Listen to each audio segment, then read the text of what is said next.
A Confluence of Oceans, a historical novel of Prince Dara Shikoh's mystical quest. Prologue. Khizrabad Garden, outside Delhi, 1659. Night had already draped the garden in shadows, though lanterns gleamed intermittently along the winding pathways. The air in Khizrabad felt thick with dread. Nearby, a handful of men, mere silhouettes in the flickering torchlight, waited with a quiet ferocity that made the cricket's song seem deafening in comparison. Inside a small pavilion, Prince Dara Shikoh walked back and forth, restless. A series of battles and betrayals over the past few months had cost him nearly everything. His armies had shattered in defeat, his closest friends had fallen, and his younger brother Aurangzeb now stood poised as the new sovereign of Hindustan. All Dara's illusions of harmony were lost. No more was he the favoured eldest son beloved by his father, Emperor Shah Jahan. No longer was he the doting older brother with illusions of a tolerant empire. Now he was but a prisoner of fate. He still wore the threadbare garments he had donned after losing the decisive battle weeks earlier. It was rumoured that Aurangzeb had asked him a final question. If fortune had smiled upon you, and I were your prisoner, what would you have done with me? Dara had answered with uncharacteristic steel, declaring there would be but one response. The gates of Delhi would tell the tale, for he would have quartered Aurangzeb's body and displayed it. That cutting retort had sealed Dara's fate. There would be no clemency. Yet as he paced, something of his old spiritual calm returned to him. The swirling images of the five mystics he had known so intimately in life, Miyan, Mullah Shah, his elder sister, Jahanara Begum, the wandering Sarmad, and the seventh Sikh Guru Har Rai, floated in his mind. He recalled their words, each in their own gentle or ecstatic ways, urging him toward a deeper awakening. Despite the terror of the moment, Dara glimpsed a faint golden light at the corner of his eye, an echo of the inner luminosity he had so often meditated upon. Suddenly, the door of his pavilion was thrust open. Several rough figures rushed inside. Dara's heart clenched, yet he refused to kneel or cower. There was barely time to cry out before Nazar Beg, a slave whom Dara had once humiliated, flung him to the ground. A flash of steel in the lamplight, a dreadful silence. Yet in that last moment of excruciating pain, Dara felt no hatred. A single note, like the resonance of a cosmic flute, rose within him, a memory of the audible life stream. He clung to that subtle music, letting it drown out the brutality of the present. The sword fell. His body exhaled for the final time, consciousness lingering in the sweetness of that inner sound. They carried his severed head away, leaving his body to soak into the garden's soil. Soon, Aurangzeb would arrange for his father, the captive Emperor Shah Jahan, to receive that gruesome gift in a wooden box at mealtime. The empire's most promising visionary lay dead, yet the lineage of his dreams would echo, like an unstruck sound, long after that savage night. So ended Prince Dara Shikoh's mortal life, but not the story of his quest, nor the resonances of the five mystics who had shaped his soul. The Palace and the Saint. Agra Fort, 1634. Dara Shikoh was 19 when he first suffered the illness that nearly claimed his life. Living within the dazzling palaces of Agra, along the banks of the Yamuna River, he nonetheless felt a strain pressing upon his heart. He had recently lost his infant daughter, only a few months old, and the grief weighed terribly on his spirit. The days turned into weeks of fever, during which physicians came and went, mixing potions and prescribing unappetizing tonics. Nothing brought relief to his afflicted body or his racked emotions. The Emperor Shah Jahan, his illustrious father, paced the hallways in agitation. Everyone in the palace knew how the emperor favoured his eldest son, a gentle, philosophical young man with soulful eyes, and how it pained him to watch Dara suffer. Indeed, the emperor decided to seek out a certain holy man known for his healing presence, Miyan of Lahore, a Sufi ascetic who had refused all courtly honours and lived in simplicity. Rumour held that the Sufi possessed miraculous powers of intercession. Despite his father's position, Dara himself had never met Miyan. In truth, Dara's early life had been more focused on the typical princely arts: archery, mathematics, poetry, governance. He had spent time poring over works in the palace library, enchanted by spiritual texts from many traditions, Hindu, Islamic, even bits of Christian theology from far-off lands. Yet the hustle of daily palace life had prevented him from truly encountering a living saint. Now, at the cusp of desperation, Dara mustered his failing energies, forced himself onto a palanquin, and journeyed with his father in the lavish caravan across the plains toward Lahore. The journey took days, but under the emperor's command, roads were cleared, and the company moved swiftly. When they finally arrived outside Lahore, where Miyan dwelled, they found not a grand structure, but a modest lodging next to a simple mosque, with dusty courtyards and a few shade trees. The Sufi's disciples quickly directed them inside. Dara, near collapse, was half-guided into a small courtyard, where Miyan awaited them. The venerable saint was a man of advanced years, draped in worn cloth, a look of deep serenity upon his face. He bowed with mild courtesy, though he clearly recognized no distinction between emperor and beggar in the realm of the divine. Shah Jahan introduced himself and his son, explaining haltingly that Dara had a lingering fever and that all physicians had given up hope. Miyan beckoned Dara closer. Despite the youth's unsteady footsteps, Miyan eyes glowed with affection. He offered a cup of water, breathed gently upon it, and handed it to Dara with the words, "Bismillah." Dara drank. At once he felt a curious warmth spread through his veins, neither scorching nor electric but soothing, as though an invisible hand pressed upon his brow. Something in him relaxed. Almost immediately Dara could stand upright more firmly. He gazed at Miyan in wonder, tears slipping free as he tried to voice his gratitude. The saint said softly, "From the divine we all come, and to the divine we shall return. May the all-merciful Lord ease your suffering." Seeing his son's renewed strength, the emperor exclaimed in joy, "Allah's blessings have indeed touched you, Hazrat Miyan. My son is your devotee from this day onward." Outside in the courtyard, the cry of crows gave way to a hush. On that afternoon Dara felt a lightness in his body, and indeed within a few days his fever broke fully. He remained in Lahore for another week under the Sufi's guidance. Not only did Dara's physical constitution improve, but he also discovered a burning hunger to learn more of Miyan mystic path. Soon, Dara's life would never be the same. Chapter 1. A Saint's Embrace. During that sojourn in Lahore, Dara spent each morning with Miyan, sometimes accompanied by a small circle of disciples.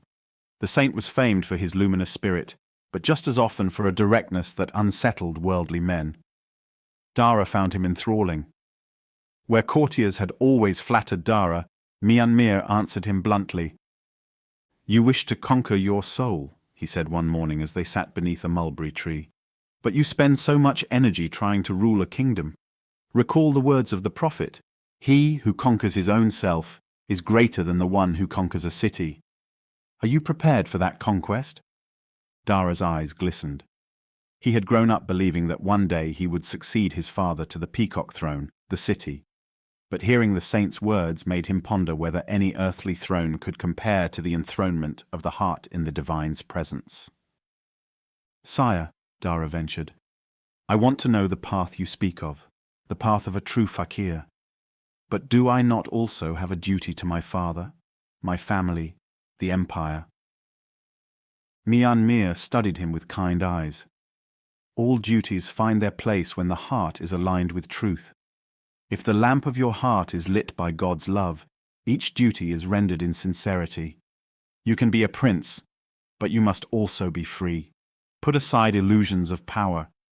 Taste the nectar of the real." The next morning, Dara came again, alone. In the hush of dawn, he found Miyan sitting on a tattered mat, turning a string of prayer beads. At the saint's prompting, Dara knelt and tried to focus inward. Miyan clasped Dara's hand, pressed his palm lightly against Dara's chest and recited a few lines. Something in Dara's consciousness shifted. He felt a cascade of lights swirl behind his closed eyelids, then a subtle tone, a single note that seemed to emanate from within his head. He startled and opened his eyes. "Close them," Miyan whispered. "The inner ear must learn to listen." Dara complied. The tone rose again, joined by a faint hum. Though faint at first, it grew clearer as his mind quieted. He sensed in that resonance the presence of the divine, a living current that coursed through all creation. Tears trickled down Dara's cheeks, and though he hardly knew how long he remained in that posture, it seemed both an instant and eternity. Finally, Miyan let go of Dara's hand. The sound receded. Dara looked at his teacher in amazement, breath hitching in wonder. "What was that music?" Dara asked. "Sati Sarmad," replied the saint. "The unstruck melody, the audible life stream. In the yogic schools they call it nada, in the Vedas, the anahad shabd. Among the Sufis it is the subtle voice of God. Nothing is more precious. Attend to it, and your heart shall find union." From that day forward, Dara knew he could never return to ignorance. Though he spent only one additional week under Miyan's roof, it solidified his budding passion for mystical knowledge. When it came time to return to Agra, Dara parted from the saint, tears welling. Miyan simply offered a benediction. "Remember God, that is the sum of all knowledge." Within months, Dara's health was fully restored, and he was a changed prince. His father, Shah Jahan, might have hoped that this restoration meant Dara would grow more adept at court intrigue, but Dara found himself more and more drawn inward. Where once he had read poetry for enjoyment, now he devoured texts from Sufi masters like Rumi and Ibn Arabi, from Upanishadic seers, from the Sikh gurus. The lines of distinction that so many clung to, Hindu, Muslim, Sikh, seemed to Dara only superficial. Underlying them all was a single ocean of truth, a luminous flow that could be accessed by devotion and by the practical method, as Miyan had taught, of listening within.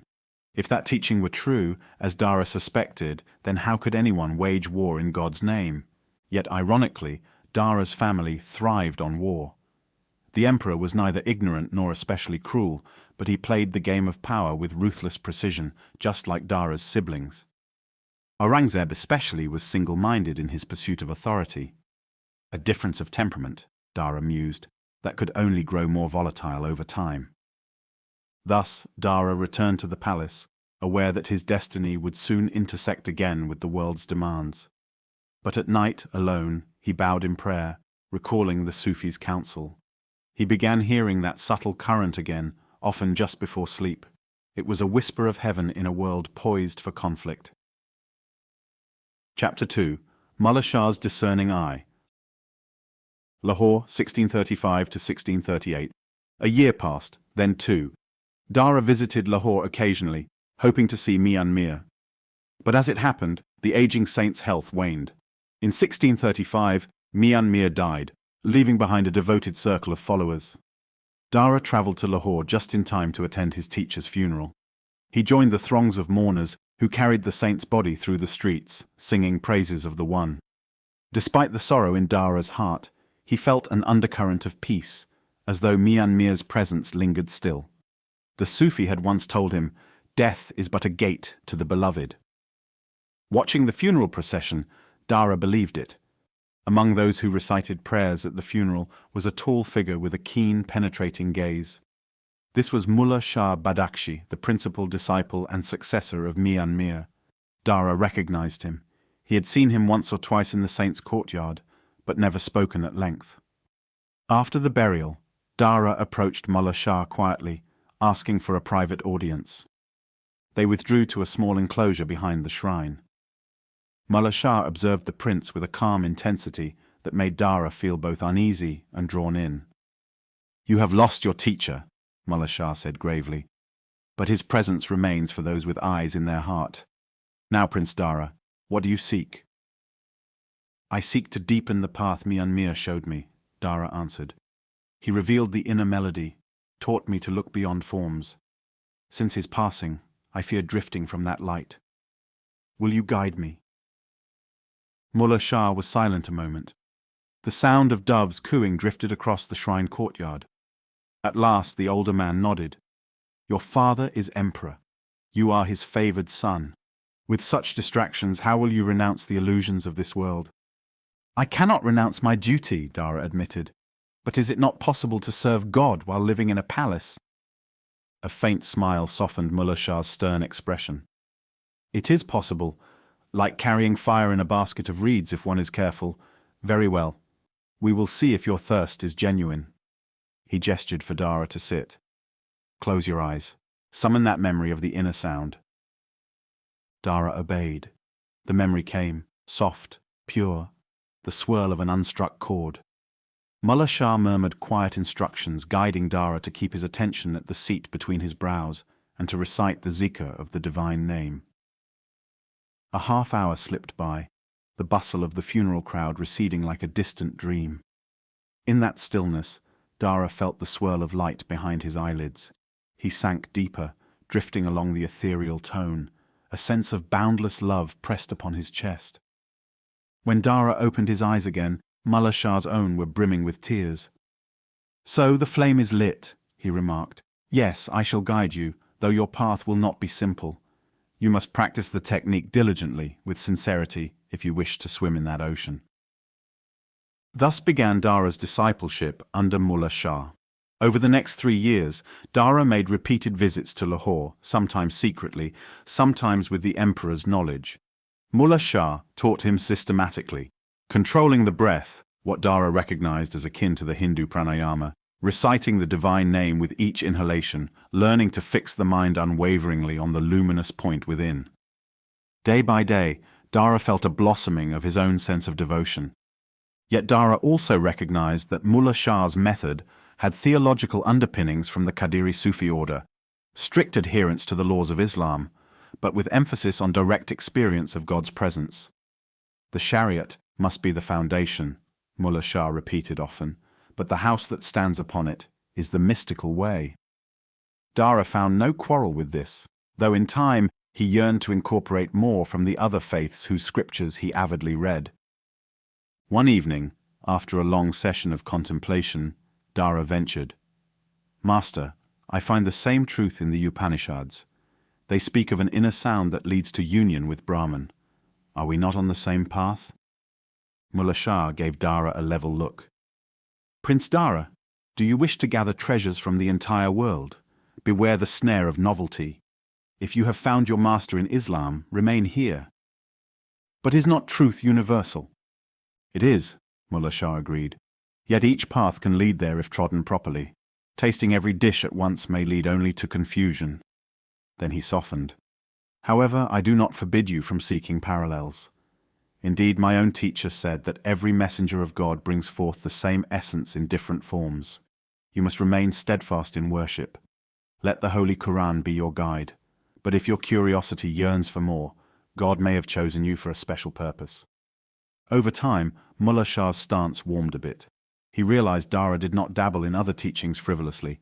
Rather, he was forging a deep philosophical synthesis.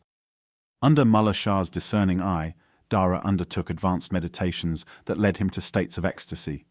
As months became years, Dara felt with clarity. All oceans blend into one. All paths meet in the sea of the divine.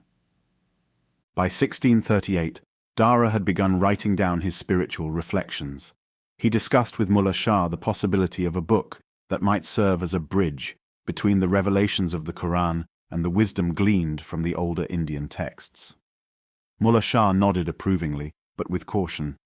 Such a book must be written with the purest intention, to unify, not to sow confusion or to appear as heresy. Tread carefully, Prince. Dara took those words to heart. He was determined to share his experiences one day with the world, yet not to overshadow the orthodox teachings. Little did he know how precarious such an endeavor would become, especially under the suspicious gaze of certain members of his own family. Chapter 3. Whispers in Agra. Agra, 1640. Emperor Shah Jahan's court was a place of dazzling splendor, rivaling any palace of the East. Musicians, poets, courtiers, and craftspeople thronged the marble halls. Chandeliers glowed with the reflection of thousands of tiny mirrors inlaid in walls. Outside, the Taj Mahal rose in ghostly majesty, its construction begun in memory of the emperor's late wife, Mumtaz Mahal, Dara's beloved mother. Its minarets and perfect domes soared above the Yamuna, a symbol of Shah Jahan's grandeur and devotion. Amid this glitter, Dara walked quietly, carrying a portion of his father's esteem, but garnering furtive glances from others. Though none could openly slight him, rumors abounded. The prince is too dreamy, too enmeshed in discussions with saints and gurus. How can he be the next emperor? Aurangzeb surely would prove more capable of commanding armies and enforcing the faith. Indeed, Dara had a complicated relationship with his siblings. His elder sister Jahanara Begum was, in some ways, the soul of the imperial household. Graceful, wise, and deeply spiritual, Jahanara had become a disciple of Mullah Shah herself. She was Dara's closest confidant, and the two spent hours poring over mystical texts. But the other siblings, Shuja, Murad, and above all Aurangzeb, were less inclined to Dara's philosophies. Aurangzeb was a stern man, lean of figure, sharp of intellect, and unwavering in his sense that strict orthodoxy must govern the empire. By 1640, he had already proven himself capable in military campaigns, winning the admiration of certain corners of the nobility. He also eyed Dara's closeness to the emperor with bitterness. One afternoon, as the courtyard bustled with visiting dignitaries, Dara spied Aurangzeb from across the mosaic-tiled floor. Their eyes locked. Aurangzeb offered the faintest inclination of his head, polite but chilling. The tension between them was no secret. Dara forced a cordial smile. That evening Dara visited his sister Jahanara in her apartments. Incense wafted through the corridors, and Jahanara's voice drifted from an inner chamber, reciting lines from Jalaluddin Rumi. In the existence of your love I become non-existent. This non-existence, linked to you, is better than all existence. Dara paused, listening to her recitation. He felt an ache of joy. A single tear ran down his cheek as he stepped through the parted curtains. Jahanara sat upon cushions, wearing a simple white robe rather than the fineries expected of an imperial princess. She looked up with a radiant smile. "You come quietly, dear brother," she teased. "One might think you fear my recitations." He laughed softly. "No, dear sister, I revel in them, but I also bring news. Our father has demanded I attend the next imperial assembly on matters of state in Lahore. He wants me to represent him while he remains in Agra." Jahanara nodded, understanding what weighed on Dara's mind. "Aurangzeb is already in Lahore, I hear. The emperor must wish to see how each of his sons fares in matters of governance." Dara sank onto a cushion across from his sister. "Yes, no doubt father is testing us. But I've no appetite for these contests. My heart yearns to remain in the quiet of study, of prayer." With a sigh, Jahanara reached out and squeezed his hand. "The throne cannot be won by devotion alone, Dara. Our father and the empire demand a more pragmatic approach. Yet do not forget, the spiritual seeds you sow will bear fruit that might nourish future generations."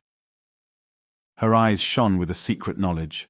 Dara recalled that Jahanara too practiced the inward listening taught by Mullah Shah. Sometimes they meditated side by side, hearing the faint hum that blossomed like a lotus in the mind. This unstruck melody, Sauti Sarmad, was Dara's greatest solace. Jahanara too found in it a wellspring of divine love. That night, as Dara returned to his own quarters, his mind flickered with thoughts of conflict. In the gathering gloom he pictured the swirling politics that might one day pit brother against brother, how he wished to avoid a civil war. He prayed fervently, "O Lord, let me be the instrument of unity." But fate, like an arrow, rarely strays from its trajectory once loosed. Chapter 4. The Princess Jahanara. Within the Red Fort of Agra, Princess Jahanara was widely revered for her intellect and charitable works. She commissioned hospitals, gardens, and soup kitchens, giving shelter to the poor. But behind the public image lay a heart aflame with spiritual longing. She penned verse praising the Sufi saints, extolled the oneness of God. Some said she was the spiritual twin of Dara, so deeply did their yearnings align. Jahanara's introduction to Mullah Shah came not long after Dara's. Initially she approached him out of curiosity. Could a princess truly walk the path of a fakir? Mullah Shah, seeing her sincerity, initiated her in the Qadiri tradition. Soon, the princess wore a simple white robe beneath her princely finery, and was known to slip out of the palace in disguise to visit shrines and the tombs of saints. But as with Dara, Jahanara's devotion raised eyebrows. Rumors circulated. She is too friendly with Sufi ascetics. This is not proper for a princess. Whispers of her possible heretical leanings, ridiculous though they were, nonetheless gained traction among the more conservative courtiers. Neither Dara nor Jahanara let these gossiping tongues disturb them. They found solace in each other's fellowship. Together, they would read from Dara's rough drafts of spiritual treatises. Jahanara offered pointed critiques, urging him to clarify points of tension between the Quranic perspective and certain lines from the Upanishads. Their father took a tolerant stance, proud that his children engaged with religion so seriously. Yet the emperor was also mindful of how such pursuits might alienate the orthodox faction. Shah Jahan had cultivated a grand vision for the empire, but times were precarious, and maintaining loyalty among the nobles required caution. One day, after a lengthy discussion with a group of scholars on the nature of Tawhid, the oneness of God, and its parallels in other faiths, Dara retreated to Jahanara's chambers. He found her absorbed in a manuscript on which she had painstakingly inscribed lines from Rumi. In elaborate calligraphy, the poet's words seemed to dance across the page. Listen to the reed flute, how it complains, lamenting its banishment from its home. Jahanara glanced up. "Ah, Dara, you appear weary." "Indeed," he sighed, resting on a low divan. "I had yet another clash of perspectives with some scholars who find me suspect. They claim my interest in other faiths verges on Zandaka, heresy. How can I express that the God we worship is not narrow but infinite, shining in all religions?" She put down her quill. "Brother, you must tread carefully. It is wise to share our universalist convictions, but in measured steps." He smiled. "Sister, you know me too well. I vow I will be prudent." He paused, then changed the subject. "Have you advanced in your nightly contemplations? Are you hearing the current more strongly?" A hush settled in the chamber. Jahanara nodded slowly, eyes shining. "Yes. Some nights, after a long recitation of the names, the shining presence within seems overwhelming. A droning hum beckons me deeper. Sometimes I see a blue luminescence dancing in my mind's eye." She shivered slightly. "It is wonderful and humbling." Dara felt a surge of joy for her. "Alhamdulillah," he breathed. "I also have glimpses of such light. Miyan Mir taught me that such phenomena, though wondrous, are but stepping stones. The goal is complete absorption in the divine. What journeys await us still?" They continued discussing their mystical experiences until the night grew late, the palace halls mostly silent, save for the occasional guard's footsteps. Though Dara and Jahanara lived in a world of imperial politics, in their hearts they dwelled beyond it, children of an eternal mystic heritage. Chapter 5. Sarmad, the Naked Saint. Delhi, 1642. Intrigue brought Dara to Delhi that year. Officially, he was to represent his father in negotiations with certain nobles discontented with increased taxes. Unofficially, Dara wanted to meet another legend, the wandering mystic Sarmad. Stories about Sarmad were legion. Some said he was originally from Armenia, others claimed he came from Persia. He was rumored to roam the streets of Delhi stark naked, reciting cryptic verses that blended Persian, Arabic, and local tongues. He dressed in no more than a simple cloth, sometimes not even that. He challenged conventional piety, laughing at pompous Malvis, yet speaking with piercing insight on the unity of God. Dara, hearing these tales, felt a strange attraction to the man's irreverent sincerity. Could such a bohemian be a true saint? Dara wondered. Late one afternoon, following rumors that Sarmad lingered near the Jama Masjid, Dara slipped away from his retinue of guards. He wore a plain cloak to avoid drawing attention and wandered through the bustling bazaar. At last, near a small courtyard by the mosque's gate, he spotted a small group of onlookers.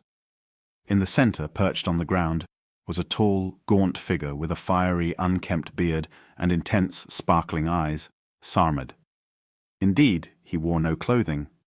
A swirl of dust clung to his legs, as if the earth itself recognized him as some primeval being. As Dara approached, he caught a fragment of Sarmad's declamation. "They say the words La ilaha illallah. There is no God but God." Then they turn around and worship illusions, gold, rank, pride. A few onlookers gasped, others nodded in agreement. One outraged cleric hissed, "Blasphemy!" but Sarmad ignored him. Caught in the moment, Dara stepped forward and knelt at the mystic's side. Sarmad's eyes flicked to him, discerning at once that this was no ordinary man. "Greetings," he said in a voice both gentle and mocking. "Another seeker, or just a curious wanderer?" Dara drew back his hood slightly. "I am Dara Shikoh, son of the Emperor. I have heard of your wisdom and your madness. I come to learn which is the stronger in you." A sly grin tugged at the mystic's lips. "And in you, Prince, which is stronger, your illusions of royalty or your thirst for truth?" This directness startled Dara. He bowed his head. "If illusions remain, I hope to slay them. If thirst remains, I hope to quench it. Teach me." Sarmad gazed up at the sky as though listening to a secret council. Then, in a quieter tone, he beckoned Dara aside. They moved away from the onlookers into a shaded alleyway. Sarmad spoke, "I do not abide by the rules of men. I abide by the beloved's call. That is why I roam naked. For if he sees me as I am, who am I to hide behind cloth? But my path is not for all. I sense in you, Dara, a genuine longing for the infinite, yet you remain tethered by the chains of worldly station. If you truly wish to know, fling away all robes. Bare your soul to the friend." Dara paled. "But I cannot abandon my father, my family, my duties." Sarmad snorted with laughter, though not unkindly. "Then do so inwardly. Let no cloth of arrogance remain. Let no illusions of power remain. Wear your worldly garments for the sake of convention, but strip your soul for the divine." Something in Dara's chest burned at these words. Strip your soul. Indeed, that was what he craved, an unveiling of his core. He bowed. "I will try, Master." Thus began Dara's sporadic encounters with Sarmad in the bylanes of Delhi.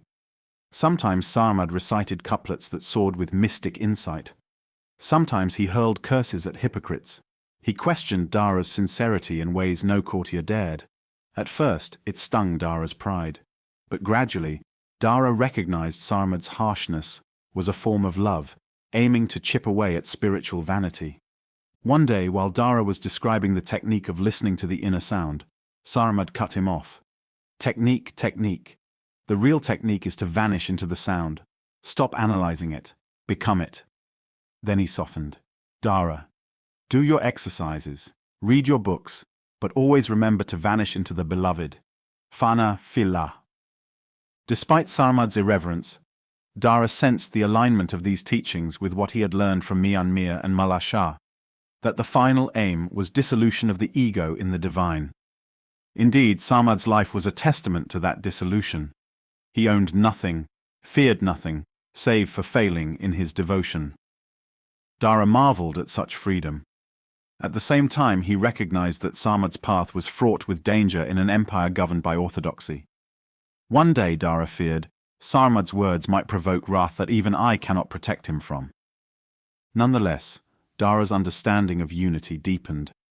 He jotted notes on Sarmad's cryptic remarks, hoping one day to incorporate these insights into the grand treatise forming in his mind, a text he tentatively titled MAA Bahrain, or The Confluence of Two Oceans. The two oceans encompassed not only Hinduism and Islam, but the universal essence shining through all faiths. All rivers lead to the same sea, Dara mused, yet he could not ignore that the tide of politics had begun to turn ominous. Chapter 6. The Sikh Connection, Guru Har Rai. Punjab, 1643. A new spark of curiosity drew Dara northwards again, this time to Kiratpur in the foothills of the Shivalik range, where resided Guru Har Rai, the seventh Sikh Guru. Dara had long heard stories of the close bond between Miyan and earlier Sikh Gurus. Some recounted that Miyan himself had laid the foundation stone of the Golden Temple at Guru Arjan's invitation. Dara wished to see how the Sikhs carried forward the legacy of bridging communities, even amid Mughal rule that had once persecuted them. Fate provided the opportunity. Shah Jahan directed Dara to oversee administrative matters in the Punjab region, ensuring smooth collection of revenues. Dara took advantage of this official duty to arrange a meeting with Guru Har Rai, whose fame as a gentle and compassionate teacher spread across North India. Riding through lush farmland on a mild spring day, Dara approached Kiratpur with a small entourage. Vibrant fields of mustard flowers surrounded them, and the distant peaks shimmered. At length they reached a large community complex where disciples in simple clothing greeted them. Unlike the elaborate protocol of the imperial court, here the welcome was warm but unpretentious. Inside a spacious courtyard, Guru Har Rai emerged. He wore a flowing robe of unassuming saffron hue, his countenance marked by serenity. He bowed politely toward Dara, who hastened to dismount and reciprocate with respect. "Prince Dara Shikoh," the Guru said kindly, "your coming honors this humble place." Dara felt immediately at ease. "Revered Guru, the honor is mine. I come seeking to learn from you and to pay my respects on behalf of my father, Emperor Shah Jahan." They proceeded to a covered veranda. The Guru invited Dara to be seated on a simple cushion, while disciples offered water and sweets. As they sat, a hush fell among the assembled Sikhs. Dara perceived a tangible spirit of devotion pervading the place, reminiscent of the best days with Miyan. Guru Har Rai inquired about Dara's spiritual pursuits, politely referencing Dara's known interest in Sufism and bridging Islamic and Hindu theologies. Dara spoke candidly. "I believe that what the Prophet Muhammad, Guru Nanak, the Hindu rishis, and all true saints have unveiled is one ocean. But men of lesser understanding build narrow channels." The Guru nodded. "Indeed, the Supreme One is immeasurable beyond name or form, yet manifest in all. The teachings of Guru Nanak emphasize Naam Simran, the continual remembrance of God. By chanting or listening to the sacred word, we align with that primal vibration." Dara's eyes lit. "Yes, the Shabd, the audible life current, yes?" Har Rai's voice was gentle but firm. "Indeed. The Shabd is the essence. Through the practice of kirtan, singing God's praises, and through silent absorption in the Naam, one experiences an inner sound, drawing the devotee toward union. This is in harmony with the Sufi notion of Sawati Sarmad, I believe." Dara felt electrified. Here it is again, the same principle, in a different garment. He shared some details of how Miyan taught him to focus within, and how Mullah Shah guided him in a discipline of the breath. The Guru listened attentively. "This resonates," Har Rai replied. "In the Sri Guru Granth Sahib, we read that the true Lord speaks through the Shabd. Those who anchor their consciousness in the Naam become Jivan Mukta, liberated while alive. Like a bird freed from a cage, the spirit soars." As the late afternoon sunlight slanted across the veranda, Dara found himself enveloped in the Guru's calm presence. They spoke of compassion toward all beings, consistent with the Sikh emphasis on serving humanity. Guru Har Rai took Dara around the community, showing how free meals were distributed daily to the needy, how the sick were cared for without discrimination of religion or caste. Dara's heart warmed.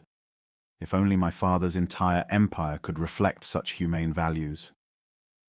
Later that evening, after the day's duties concluded, Dara found himself in the congregation hall.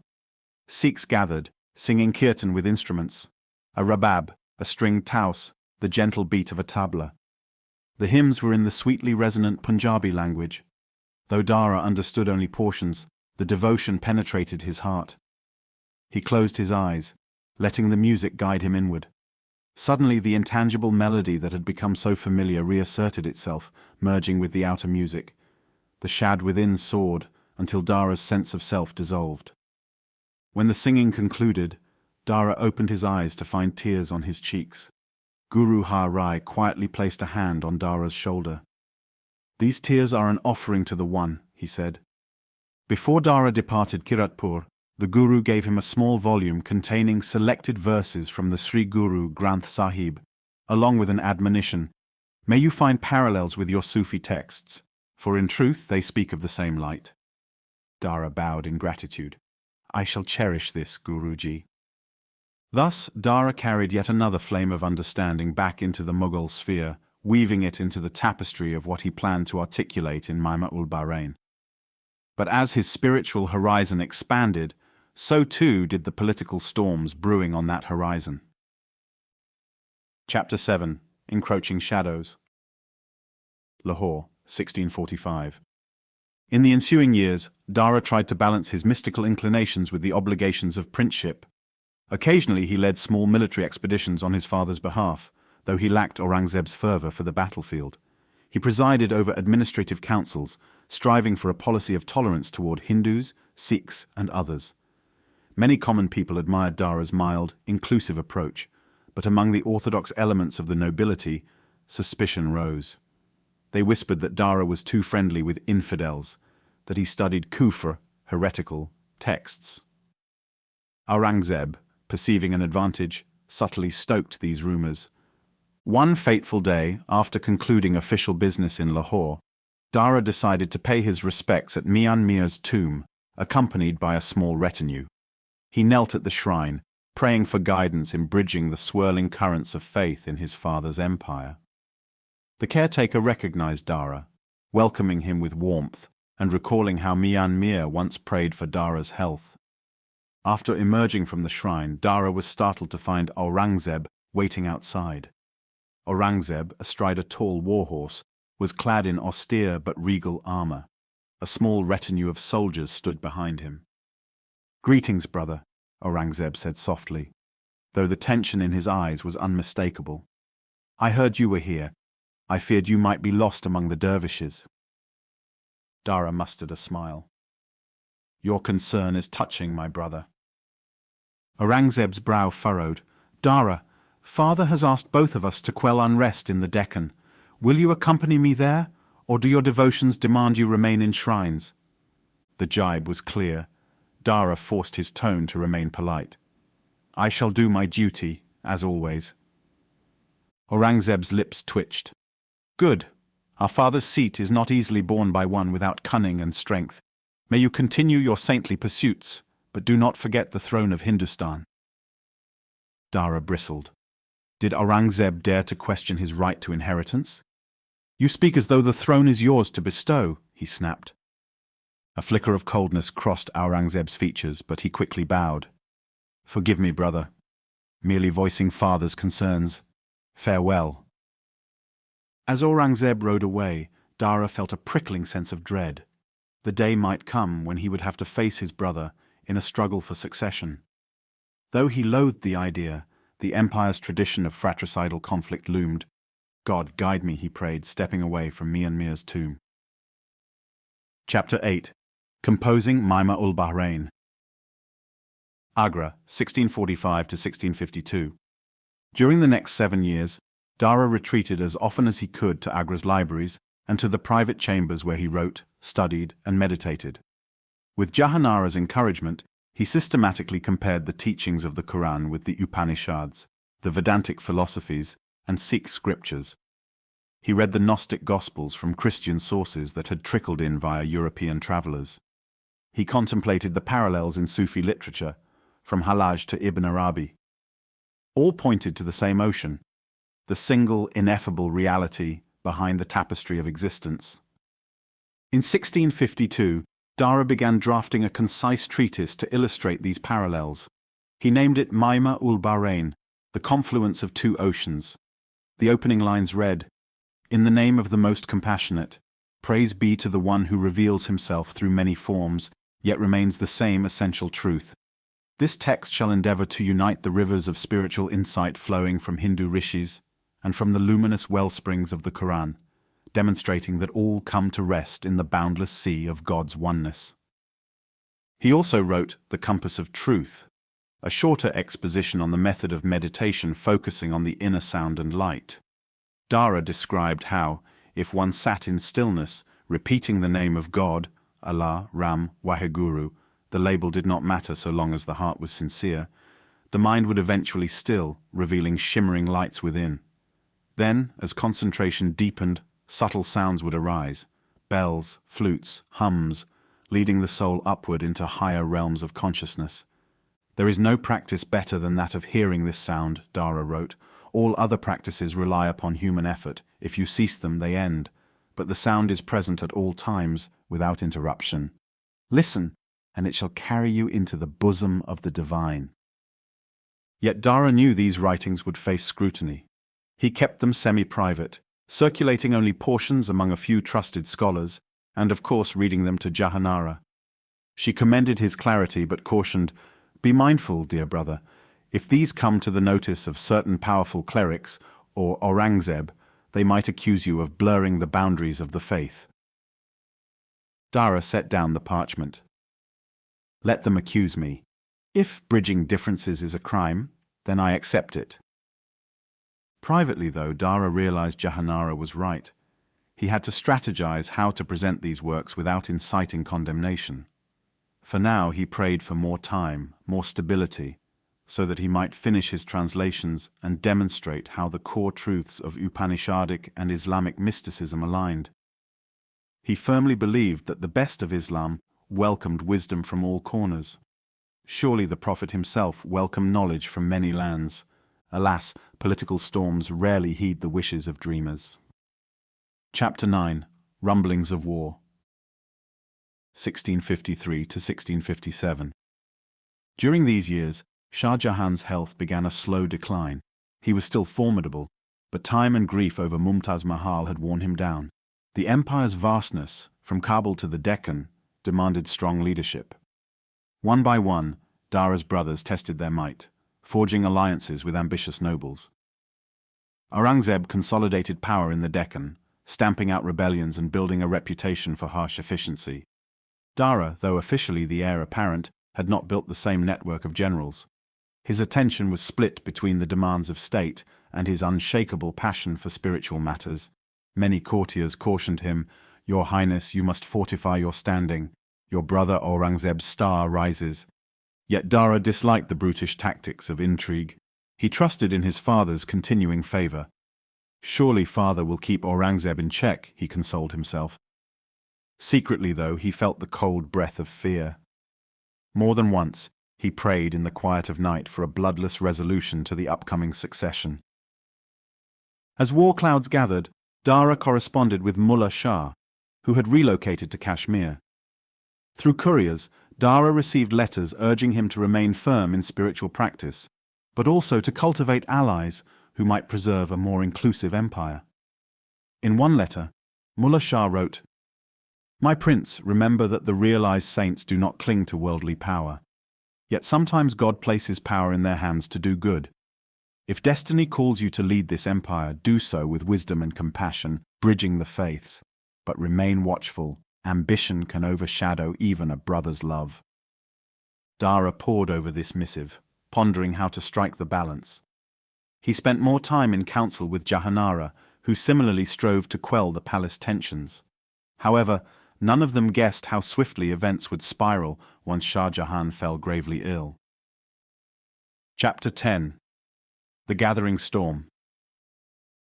1657. The emperor's illness struck like lightning in the spring of 1657. Rumors of his possible demise spread across the empire. In the Mughal tradition, the question of succession seldom resolved peacefully. Each potential heir scrambled for advantage.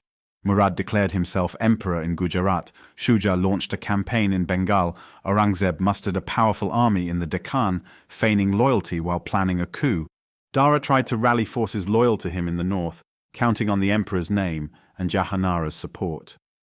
But as Shah Jahan's health fluctuated, chaos reigned. Even within the capital, officials bickered over who to follow. Late one night, Jahanara found Dara in the library, his eyes bloodshot from reading intelligence reports. She placed a gentle hand on his shoulder. "Brother, you must rest. The civil war approaches and you cannot face it weakened." Dara rubbed his temples. "I have no appetite for fratricide, Jahanara. But Aurangzeb marches with tens of thousands. My father is bedridden. If I do nothing, the empire will fall into his hands. I shudder to imagine his narrow policies inflicted upon our diverse peoples." Jahanara's eyes glimmered with unshed tears. "We can only do what we must. But hold fast to your convictions. Even if we must fight, we shall do so without cruelty." So Dara took up the sword he had always been reluctant to wield. He led his armies south to counter Aurangzeb, meeting him on the plains near Samagar in late May 1658. The outcome was disastrous. Dara, lacking the cunning of a seasoned general, was outmaneuvered. The battle turned swiftly, ending in Dara's rout. With stragglers, he fled westward, seeking refuge in Rajasthan and then Gujarat. A second battle sealed his defeat. Amid these swirling events, Sarmad continued wandering in Delhi, proclaiming cryptic verses about the ephemeral nature of power. Mullah Shah quietly prayed in Kashmir. Guru Har Rai, hearing of Dara's plight, urged Sikhs to maintain compassion for all, though they could not intervene in a purely Mughal conflict. And Jahanara, back in Agra, tried desperately to protect her father, who was now imprisoned by Aurangzeb in the old fort. Aurangzeb seized the capital with merciless efficiency. He locked away his father in Agra fort, ignoring the emperor's lamentations. His sister Roshanara, in alliance with him, oversaw the court. Of Dara, Aurangzeb made it known, "He who rebels shall face justice." The stage was set for the final tragedy. Chapter 11. The Road to Khizrabad. 1659. For months Dara roamed, seeking allies, but found doors closed. His wife, Nadira Begum, remained faithfully by his side, though her health deteriorated. His loyal supporters dwindled under the relentless pressure of Aurangzeb's might. Eventually, Aurangzeb's agents captured Dara near Sindh.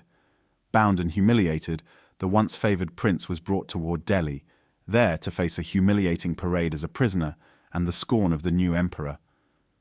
From behind iron bars in a small fortress cell, Dara tried to sustain himself with prayer. He recalled Miyan Mir's healing presence, the tranquil guidance of Mullah Shah, the bold laughter of Sarmad, the gentle wisdom of Guru Har Rai, and most intimately, the unwavering love of Jahanara. He meditated on the unstruck melody. Some nights, he truly transcended the horrors of captivity. Other nights he wept like a child for the empire that might have been. In a final interview, Aurangzeb confronted Dara. "If fortune had favoured you," Aurangzeb sneered, "and I was your prisoner, what mercy would you have shown me?" The question was a cruel pretense. Dara, weary and resigned, responded with biting boldness. "The gates of Delhi would have answered you, for your 4 quarters would have been hung there." Some historians say Dara spoke from bitterness, others that he was mocking Aurangzeb's hypocrisy. Either way, the remark sealed his doom. That night in Khizrabad garden, Dara's beheading concluded the sorrowful story. His severed head was placed in a box. Aurangzeb, in a final gesture of malice, had it delivered to the captive emperor at supper time. The old man collapsed, undone by grief. Jahanara, too, fainted at the sight of her beloved brother's remains. Aurangzeb, triumphant in the worldly sense, ascended the throne. But Dara's legacy, his books, his translations, his dream of a confluence of religions, could not be so easily extinguished. Epilogue. Beyond the Sword's Edge. In the aftermath of Dara Shikoh's death, many who had known him quietly preserved his manuscripts. Majma' Bahrain and the Compass of Truth circulated among admirers. Mullah Shah mourned the loss of his disciple.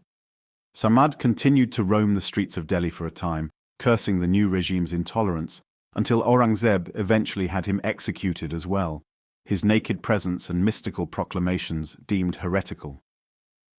Guru Har Rai grieved the bloodshed, counseling his followers to remain steadfast in compassion.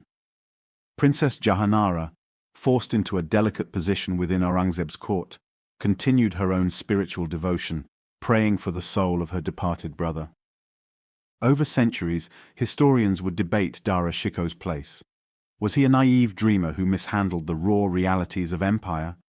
Or was he a visionary whose bridging of religions could have ushered in a new golden age of tolerance?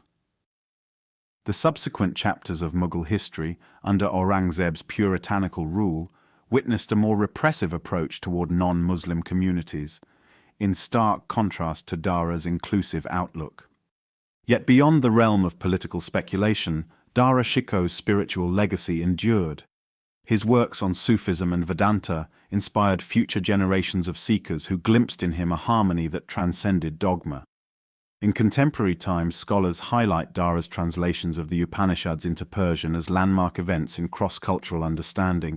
The Sufi lineages remember him as a devout student of Miyan and Mullah Shah who championed the unifying core of divine love. Sikh historians note his warm relations with Guru Har Rai, reflecting the possibility of interfaith amity. And so while Aurangzeb tried to bury Dara's memory in the gloom of defeat, the unstruck melody that Dara often referenced could not be silenced. In the quiet hearts of mystics across the subcontinent, that subtle current of divine sound flowed on, bridging all differences, a living testimony that though swords may sever heads, they cannot sever truth. As the saying goes, that which is real cannot be destroyed, and Dara Shikoh's abiding message, that love, knowledge, and direct experience of the divine unite us, remains a lamp in the darkness. One hears it whispered even now, echoing among old tombs in Lahore, drifting across the golden waters of the Harmandir Sahib, recited in the midnight devotions of pious souls in Agra. Listen, the voice seems to say. The unstruck melody sounds in each heartbeat. Author's note and historical context. Though presented here in novelistic form, the tale of Dara Shikoh is rooted in historical events. Prince Dara, 1615–1659, eldest son of Shah Jahan, was favoured for succession, but lost the throne to his more militarily adept and theologically conservative brother Aurangzeb. Dara's wide-ranging spiritual pursuits, his closeness to the Qadiri Sufi order through Miyan and Mullah Shah, his dialogues with the naked mystic Sarmad, his respect for the Sikh Gurus, and his translations of Hindu scripture, notably the Upanishads, are documented in various primary sources. His works, Majma' Bahrain and the Compass of Truth, remain crucial texts in Indian intellectual history, testifying to his desire to create bridges between seemingly disparate faiths. Miyan 1550–1635, was an influential Sufi saint of the Qadiri order. Historical sources affirm that both Shah Jahan and Dara Shikoh revered him, though the miraculous elements in this novel are partly drawn from hagiographic traditions.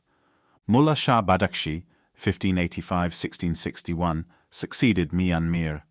Dara and Princess Jahanara studied under him.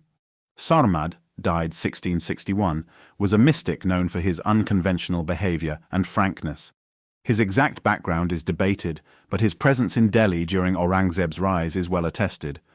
Guru Har Rai, 1630–1661, was the seventh Sikh Guru, renowned for his compassion and for continuing the teachings of Guru Nanak.